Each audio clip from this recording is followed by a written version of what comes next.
Lakini nawapongeza sana Watanzania wote, vyombo vyetu vya ulinzi na usalama, wanasiasa wote, viongozi wa dini, wazee, wale wote ambao wanatanguliza maslahi ya nchi yetu.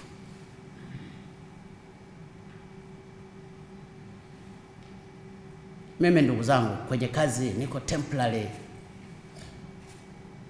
Maisha yenyewe ni temporary. Ni temporary. Lakini naumiza sana unapoingia mahali unakuta mambo ya ajabu sana. Mambo ni ya ajabu.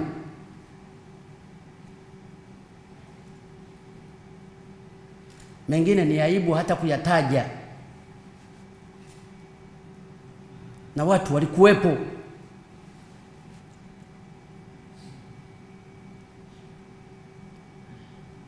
Lakini sitaki na mimi nikae waje waseme walikuwepo.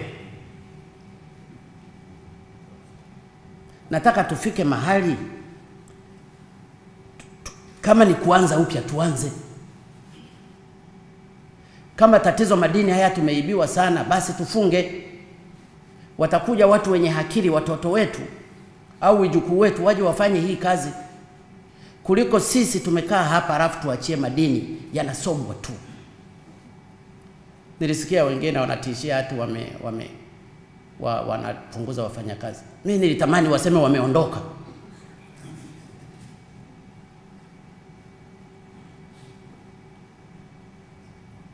Kwa sababu wakiondoka tutachukua hata wananchi wa kawaida, watajazana mle kwenda kuchimba. Tatizo tu litakuwa kucontrol maisha yao, kwa sababu itakuwa ni kazi. Kwa hiyo kama wamefukuza wafanyakazi 2,000, tukiruhusu wale watu hata wa jirani tu Nyamongo hiji wapi, tutatengeneza ajira ya watu 1,000,000. Of course na vifo vitakuwa navyo Wapo watu wataacha kazi, wataenda mle. Wewe ukalikuta ni dhahabu limekaa hivi, utaacha utaenda kukokotoa mle, sasa itakuwa ndiyo kazi. Tumepewa hii rasilimali yetu. Kwa hiyo wale wasijaribu kutisha, wao ndio wataendelea kutishika.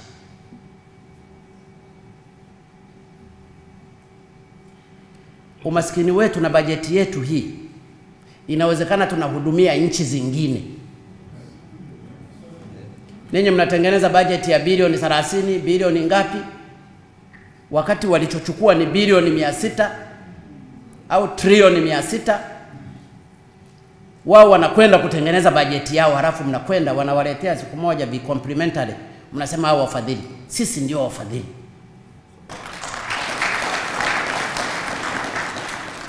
Lakini niwaombe viongozi wenzangu serikalini, kama Tanzanite inatoka tu wilaya moja ya Simanjiro,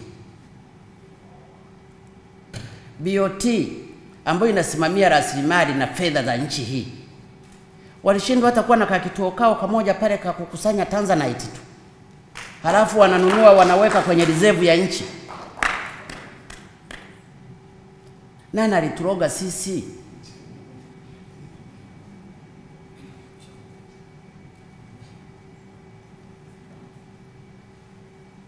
Lakini tuna maaskari wengi, na huwa ni kulinda nchi na usalama wa raia. Tuna polisi. Kweli hata tukipeleka pale, hata tukazungusha mgambo,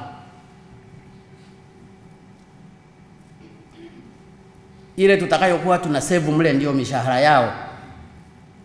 Kwanza tutakuwa tumetengeneza ajira, lakini Tanzanite haitaibiwa. Kama tumetengeneza ajira malaki kule nchi zingine, sisi tunafaidika na 5%. Ni lazima mahali tufike kama taifa, tujiulize tumekosea wapi.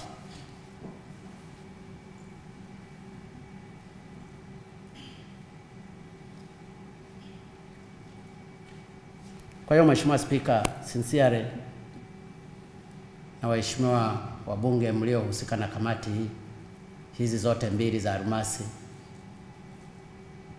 na Tanzanite na waheshimiwa wabunge kwa ujumla, napenda kusema nawashukuru sana, kwa sababu ripoti hii ingekuwa ni ya juu na hiyo ndio ulikuwa mtego. Ingekuwa ni ya juu ya kisiasa, ningeunda leo mimi tume nyingine ya wataalamu, halafu ni compare uchunguzi wa wabunge na uchunguzi wa wataalamu. Lakini sasa mmeua ndege wawili kwa jiwe moja. Ninyi mmekuwa wataalamu, halafu mmekuwa wabunge. Sisi tutaifanyia kazi, na nitaomba waziri mkuu aitishe wataalamu wote wanaohusika na haya mambo ya madini, ofisi ya mwanasheria mkuu, wizara zinazohusika, waanze kukaa kwa kushirikiana na wabunge wa kamati hizi, wawape input, tuanze kufanya maandalizi ya kubadilisha sheria hizi. Tulivyobadilisha sheria ya madini ya dhahabu imetusaidia sana katika mazungumzo yetu, kwa sababu sheria hutungwa na bunge, na bunge linawakilisha watu. Hawezi mtu akasema mbona hii sheria mmetunga sasa hivi? Ndio tumetunga, tumeona huu ndio wakati wa sheria hii inatakiwa kutumika. Kwa hiyo hatujachelewa, huu ndio wakati wa kubadilisha sheria zetu. Ni lazima tubadilishe kwa manufaa ya nchi yetu. Niwashukuru wazee. Inawezekana mengine tunafanya ambayo hamkuyazoea kuyaona wakati wenu. Msichangae, mtuombee.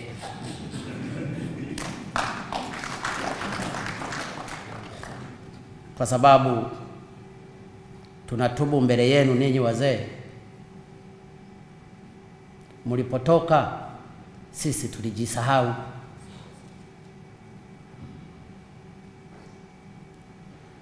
Tulikubali kutumiwa.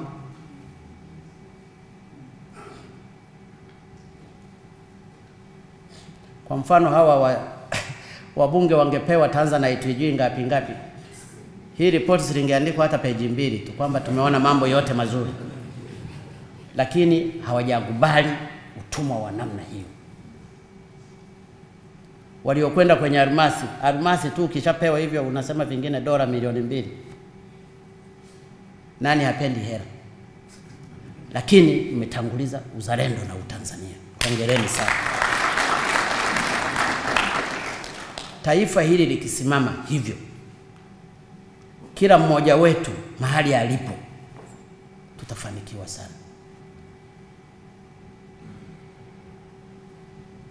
Kwa sasa hivi uchumi wetu unakuwa kwa 7.1, 7 mpaka 7.1, na inawezekana ukafika hapo, na almost sisi ni 4. Ethiopia ndio ya kwanza katika kukua uchumi zaidi kwa 8.3. Sisi tumefungana na India, pamoja na kwamba wanachukua Tanzanite yetu. Sasa ingebaki huku, uchumi wetu ungekuwa unakuwa kwa spidi kubwa.